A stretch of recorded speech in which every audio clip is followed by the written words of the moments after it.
Welcome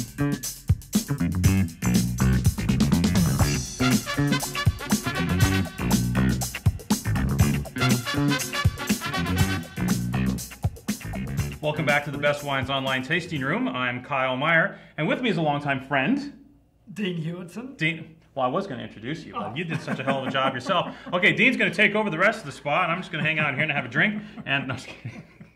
Welcome, man. Thanks, Kyle. Welcome, It's welcome. good to be here again. What a treat, Dean Hewitson. Your name is on the label. It is. I started this company 16 years ago. What were you doing before this? Making wine. Well, no shit. Okay, but I mean, like, where were you making wine? Where'd you get your chops? You know, I left school and a long time ago now, 30 years ago, and did a winemaking degree in South Australia at the famous Roseworthy School, where Best of the best. all famous winemakers from Australia went. And I worked for a few years, and my boss at Petaluma, I worked at 10 years. My boss suggested I needed to learn more, and sent me off to UC Davis to do the master's course. So you didn't learn enough at Roseworthy? Well, you know, when you're 18 and you know, you have other things going on in your life. I meant the way your body develops at puberty. Puberty? What's that? Well, that'd take a little explaining.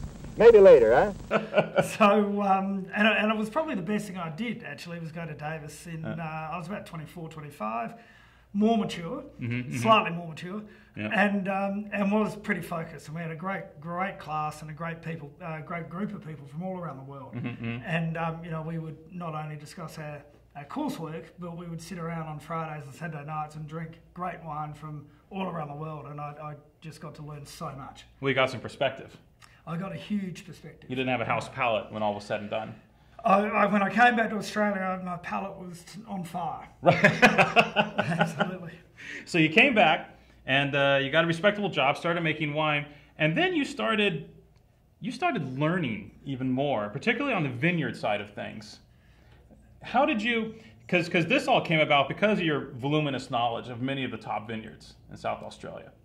How did that all come about? Where did you get the opportunity to start digging through these vineyards, to start sourcing these sites and start looking at what was out there? Well, and again, you came back to those days in California, and that made me realise that what South Australia had to offer the world were these magnificent old vineyards pre-phylloxera. You know, we were in a unique situation that we have these vineyards that no one else has.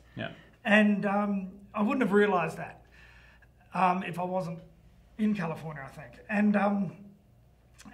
So when I came back, and I did work for a few more years, fulfilled my contract, and I started knocking on doors, and I discovered, or I uncovered this the old garden vineyard, which thanks, Kyle. And it's your wine. And I knocked on this grower's door, this fifth generation grower, in 1997. And I said, listen, I know you've got these 8 rows of 150-year-old vines.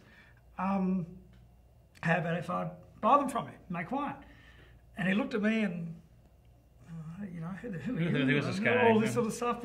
But you know, he gave me a go. And our first vintage of this vineyard was in 1998. That was probably the first time since 1853 when this vineyard was planted. So the first time in almost 150 years that this vineyard had ever been made into a single vineyard wine. So just an extraordinary thing.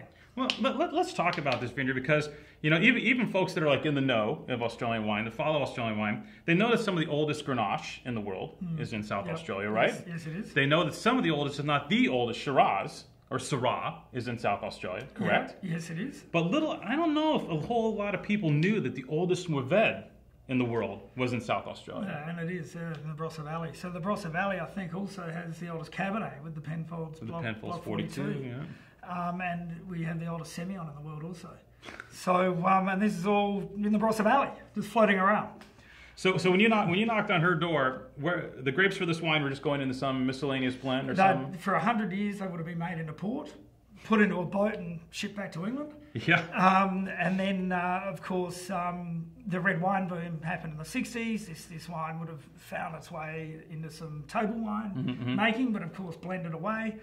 And even in the 70s, actually, Pernod Ricard had access to this vineyard. In fact, the whole stretch at Roland Flat, and would pay the growers there money to pump water out of the river, irrigate their vineyards to a huge, 10, 11, 12 tonne an acre, and then make a sparkling wine out of it. It's outrageous, egregious, preposterous. It's definitely preposterous. So it really has seen every facet of wine, which is extraordinary. Oh my gosh. So to make it into a single vineyard table wine is, it's great. We took something and changed perception, it was a challenge, and it was great thing to do. Okay, so now we got the old garden back to where it should be, making one of the world's great table wines after 150 or 140 years.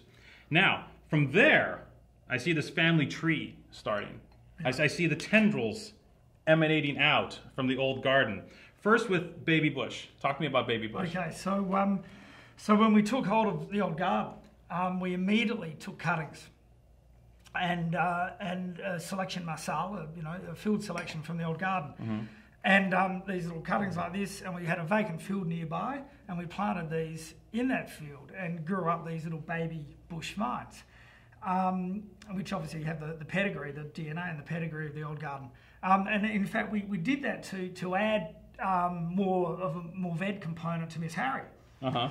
And in 2007, I was walking through the stack of barrels, walking through the barrel cellar, and I think it was a wet, wintry afternoon, and it was Friday, and game on. What do I do? I better, better try some barrels before catching up with the mates at the pub. But as I came to this small stack of barrels, and it was the Mourvèdre, the cuttings from the old garden. It was now 10 years old, and I tasted these barrels, and I thought, wow, that's good enough to be by itself. That's good enough to make a wine by itself. Mourvèdre normally blended. Yeah.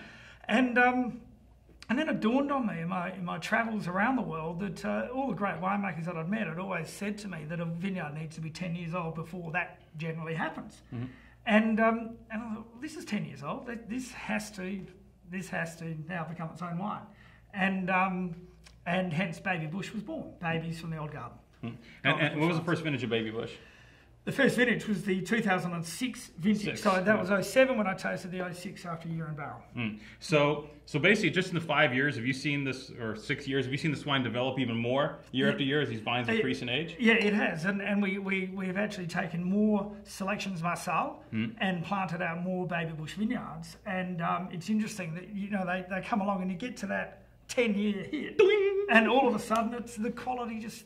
And this is fact. It's amazing, and generations of winemakers in Europe have known this. Yeah. So it's yellow. Yeah, that's right. All right, speaking of selection Marseille, where you take these old cuttings, we take cuttings from this old vineyard and produce a new vineyard from it. Let's talk about the one wonderful singular mistake in the old garden. Yeah, interesting. And I guess this has been known for a long time because the vine looks different. But 10 years ago, it was apparent to me that there was one vine mixed up, and it's a Shiraz vine.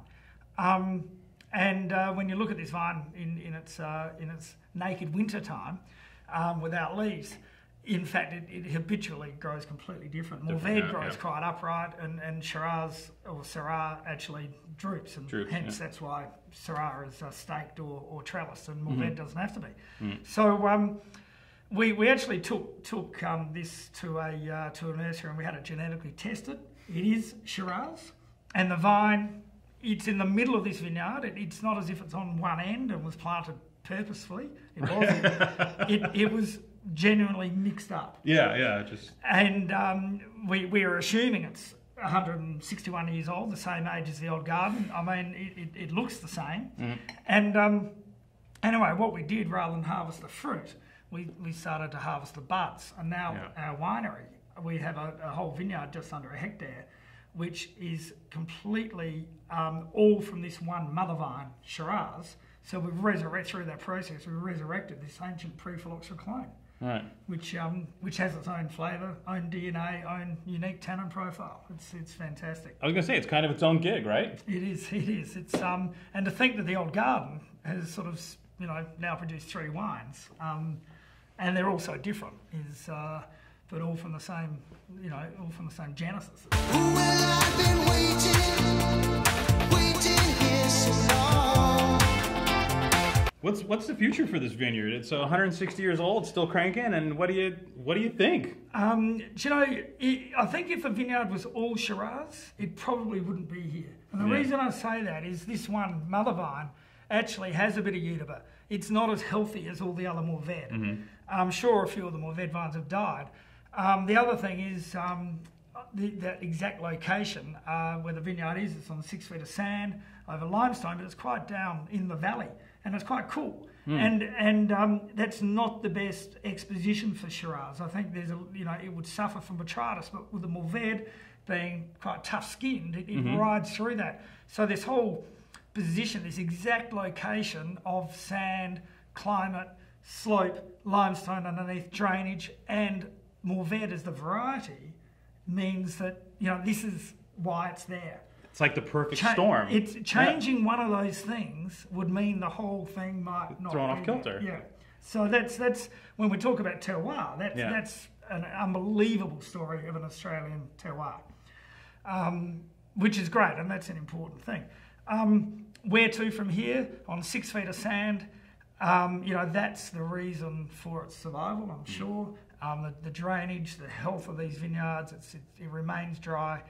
I can't see it going anywhere soon. Yeah. Well, the only place it's going I know is in my belly. Or in the cellar. Dean, thanks so much for swinging by, man. Cheers. This was triple awesome. So check these wines out. Basically, you got 160-year-old vine Mourvèdre and the kids. Thanks, Dean. Cheers. Cheers.